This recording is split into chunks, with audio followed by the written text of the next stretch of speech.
Bonjour à toutes, une vidéo pour vous présenter le dernier album que j'ai terminé. Donc tout d'abord je voulais vous remercier pour les nouvelles abonnées ces 2 dernières semaines, même si j'ai pas publié. Les dernières vidéos c'était donc l'album bébé et après j'ai pas eu le temps de refilmer. Et puis j'avais cet album qui me tenait à cœur à finir. Et je vous l'ai pas fait en tuto parce que il m'a pris, je l'ai fait par étapes, de temps en temps le soir et tout ça, donc j'allais pas filmer. Mais je vous le présente et puis je vais vous expliquer comment la couverture je l'ai faite. C'était avec la collection de Stamperia, donc j'ai pris les deux, le Lady Vagabond et le Cire Vagabond. Donc j'avais acheté le 30-30, je vais vous montrer ce qui m'en reste pas mal parce que j'ai pas utilisé beaucoup de feuilles, donc j'avais utilisé donc un peu de la Ladies et en 30-30 aussi le Vagabond, et j'avais un petit de 15-15, non de 20-20 pardon, en Cire Vagabond. Le Lady Vagabond je l'avais pas acheté parce qu'il était en rupture à l'époque, et puis pour l'instant je vais pas racheter de papier parce que j'en ai beaucoup. J'ai des anciennes collections aussi de Stamperia que j'ai pas fait l'année dernière. Donc voilà, je préfère utiliser maintenant mon matériel et acheter vraiment au fur et à mesure quand j'ai l'idée d'un album ou quoi que ce soit. Donc je vais vous le présenter. Alors j'ai voulu faire un carnet très vintage, carnet en cuir, carnet de bord, ce que vous désirez. Donc je vais vous dire les dimensions. Donc il fait en hauteur à peu près 21, on est à 20,5. En largeur on est à 17,5 et donc une tranche donc de 7 à peu près. Donc pour utiliser pour ma couverture, j'ai utilisé donc ça s'appelle le Stone Paper. Donc j'avais acheté 2 feuilles aussi sur la boutique Horizon Créative. Donc j'ai fait un premier essai, je vais vous expliquer comment je l'ai réalisé. Donc, je vais vous sortir. Donc je voulais un marron qui fasse un peu cuir, usé et tout ça.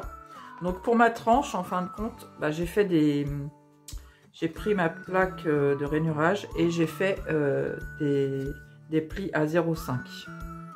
Donc tous les 0,5. Donc c'est pour ça que l'on voit donc ici les petits traits comme un faux livre. Et donc ça j'ai fait au niveau de ma tranche. Et donc pour faire cet effet vieilli, donc tout d'abord j'ai mouillé mon papier. Je ne sais pas si c'est la bonne technique, mais moi c'est comme ça que je l'ai faite.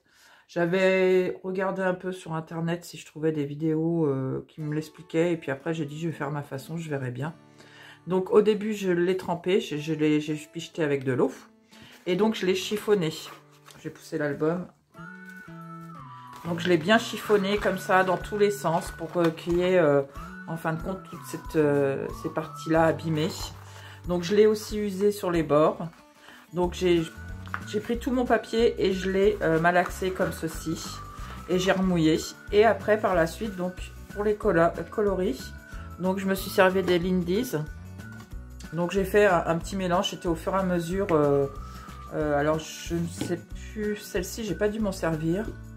Donc je me suis servi de celle-ci. Alors les noms ils sont sur le côté.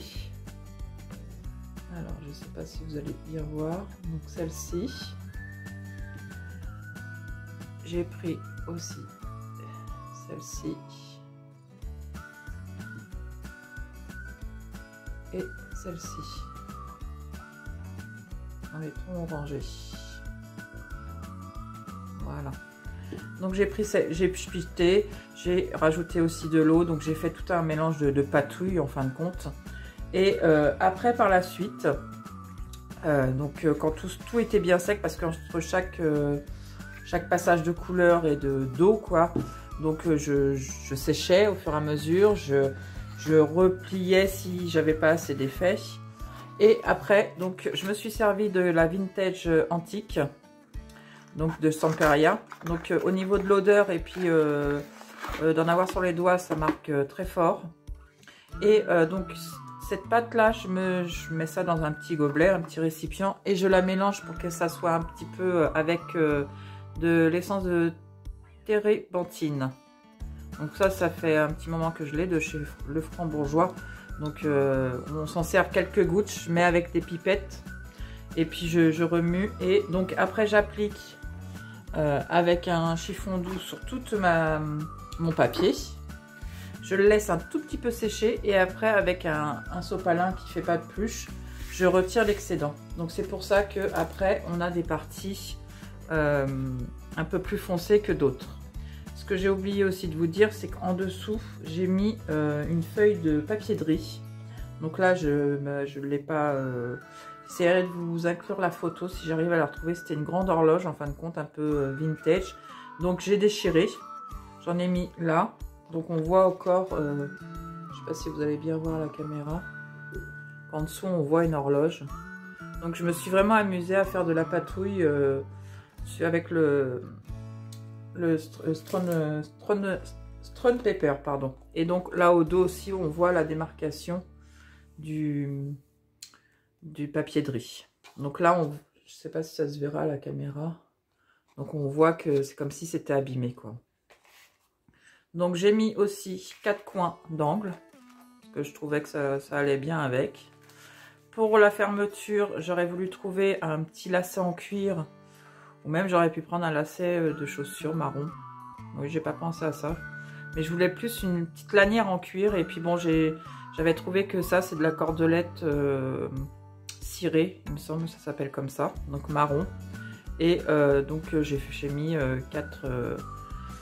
J'ai fait 4 trous de chaque côté pour la fermeture. Au niveau des moulages, donc c'est de la collection, il y a du cire vagabond. Ça, le crayon et le Memories, c'était d'une autre collection de Stamperia qui est sortie aussi en même temps, je me souviens plus du nom. Et donc j'ai mis le cire vagabond sur la tranche. Et avec un engrenage. Donc voilà, j'ai fait vraiment tout simple. Un chipboard de la collection aussi. Donc pour mes moulages, j'ai simplement mis du gesso noir. Et j'ai travaillé avec les 3 cires. Donc celle-ci.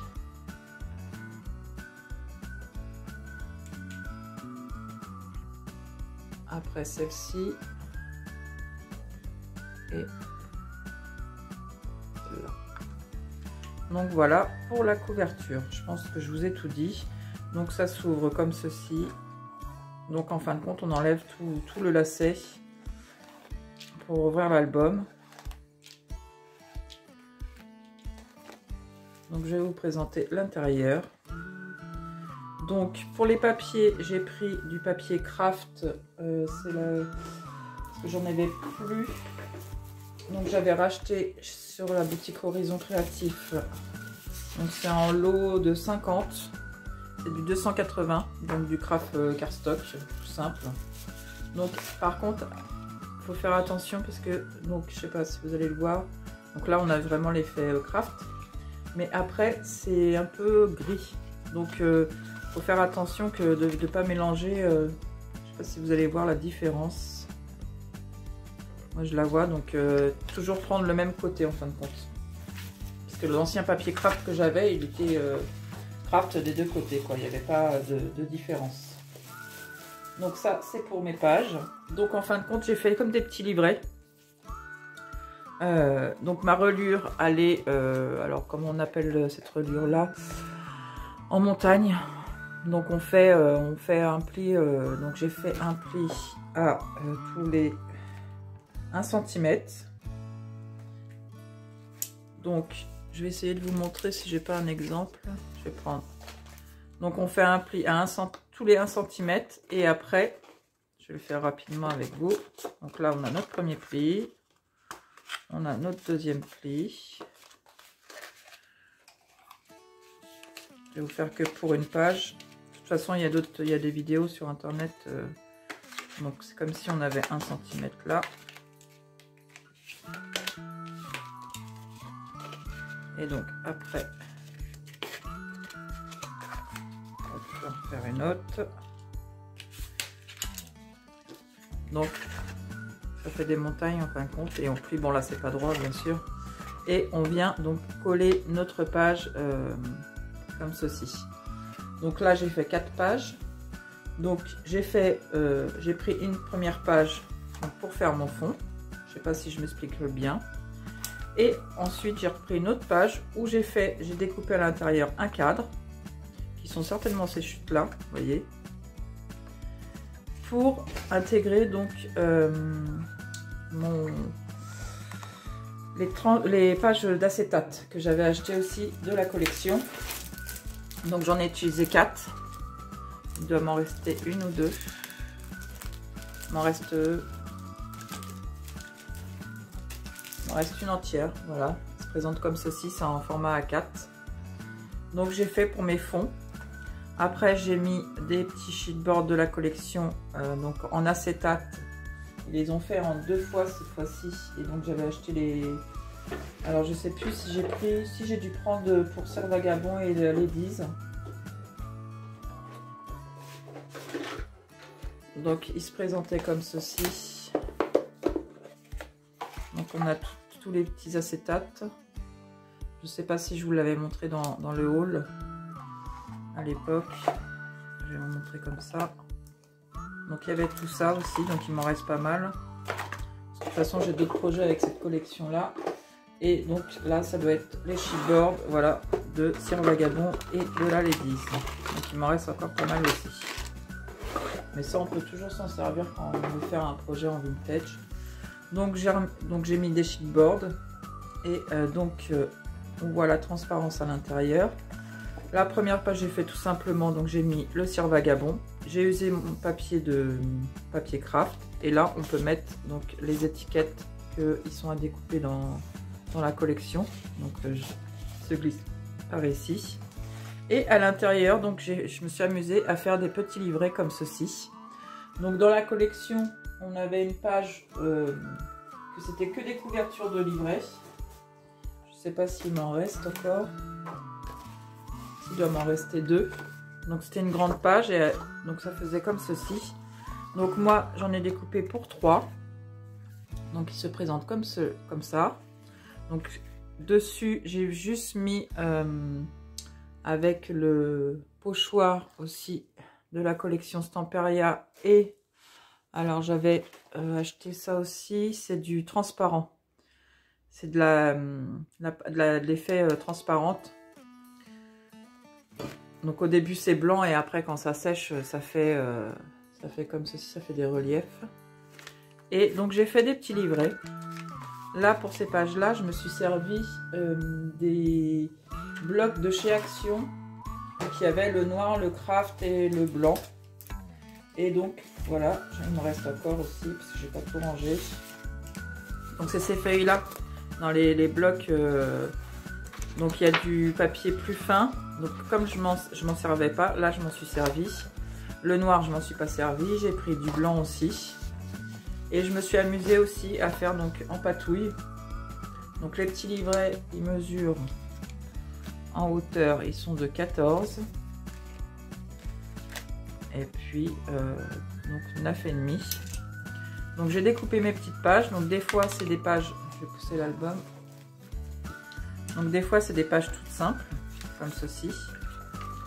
Ou d'autres fois ça va être en double. Et donc je les ai, je me suis amusée avec mes encres. Donc j'ai pris une plaque en plexi et avec les Distress Ink. Donc j'ai tamponné avec plusieurs. Donc j'ai pris celle-ci. La antique, je ne l'ai pas prise parce qu'elle était trop claire. Après, j'ai pris la vintage photo. Et ça, c'est la noire. Et j'ai aussi, donc là, la noire, je m'en suis pas servi, il me semble. Mais j'ai pris la vintage sépia de Versafine. Donc, j'ai tamponné, j'ai piqueté avec de l'eau. Et je mettais mes feuilles au fur et à mesure. Et je les séchais, donc ça fait aspect vieilli. Donc on peut inscrire, moi cet album là je vais m'en servir pour noter quand on a un voyage qu'on voudrait faire avec mon ami, mais Pour l'instant, on n'a rien décidé, mais j'espère qu'on le fera un jour. Donc, il me servira à noter plein de choses, à programmer ce voyage que je veux faire depuis des années. Donc là, ça se présente comme ça. Donc là, j'ai mis... ça, c'était des choses de la collection que j'ai découpées. Et puis, donc, je l'ai fermé. Je l'ai fermé, donc avec de la twine. Donc j'ai fait un trou, j'ai fait 3 trous sur les 3 pages et j'ai relié avec une aiguille. Donc là, après, donc par moment, je mettais des sticks, des choses de la collection ou d'autres des chipboards. Donc ça, je l'ai fait 3 fois. Je vais vous les montrer. Donc il se glisse comme ceci. Après, donc j'ai mis un papier de fond. On peut cet album-là, en fin de compte, pour les photos, on peut en mettre, mais c'est plus en glisser. On peut après mettre une photo ici aussi. C'est plus des choses à noter ou des petites photos en Polaroid, ça peut être sympa. Donc là, j'ai mis plus par rapport à la Ladies. Donc j'en ai refait un autre aussi. Donc là, on voit mieux le pochoir. Et la même façon. Donc de temps en temps, je mettais du papier. Là, on a une petite pochette, on peut glisser quelque chose. Après, là, on peut y glisser aussi, j'ai laissé pour coller même une petite photo, des choses comme ça. Là, après celle-ci, elle s'ouvre comme ça. Là, on peut y glisser aussi quelque chose. Et voilà. Donc ça, c'est pour le deuxième livret.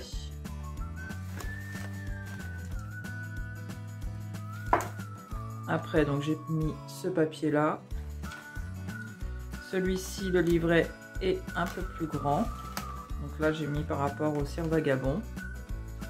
Donc le livret, il est un peu plus épais. J'ai mis plus de feuilles. Je sais pas exactement. Je crois que c'était 6 dans les petits. Ça fait 6 pages. 1, 2, 3, 4, 5. Oui, 6 pages. Et celui-ci un peu plus. Donc toujours dans le même principe. Voilà, là j'ai pas mis grand chose. Ce sera au fur et à mesure, comme je vous ai dit. Là je l'ai collé qu'à moitié. Celui-ci aussi, il me semble. Je l'ai mis en 3D. Faire un peu d'effet. Et là, on peut y glisser aussi quelque chose. Donc celui-ci se présente comme ça. Et pour le dernier, donc je n'ai rien fait. J'ai pas fait de 4e livret. J'aurais pu, mais c'est plus pour y glisser toutes les photos, les choses comme ça. Donc là, j'ai mis juste une petite carte qu'il y avait dans la collection. Et là, ça sera au fur et à mesure que je remplirai cet album, que je rangerai les choses que je veux conserver en souvenir. Donc là aussi, on peut mettre 2 photos aussi. Et ici, on peut remettre. Donc il est assez épais. Donc on peut encore glisser des petits livrets si je veux en rajouter. Donc voilà, c'était pour vous présenter mon dernier album. J'espère qu'il vous aura plu. Si vous avez des questions par rapport à la couverture, n'hésitez pas. Limite, je peux refaire un petit tuto juste en petit format pour vous montrer. Donc si ça vous intéresse, n'hésitez pas à me le dire ou à m'envoyer à me laisser des commentaires et je vous répondrai. Écoutez, je vous dis à très bientôt. Je vous remercie d'avoir regardé cette vidéo et je vous fais des bisous.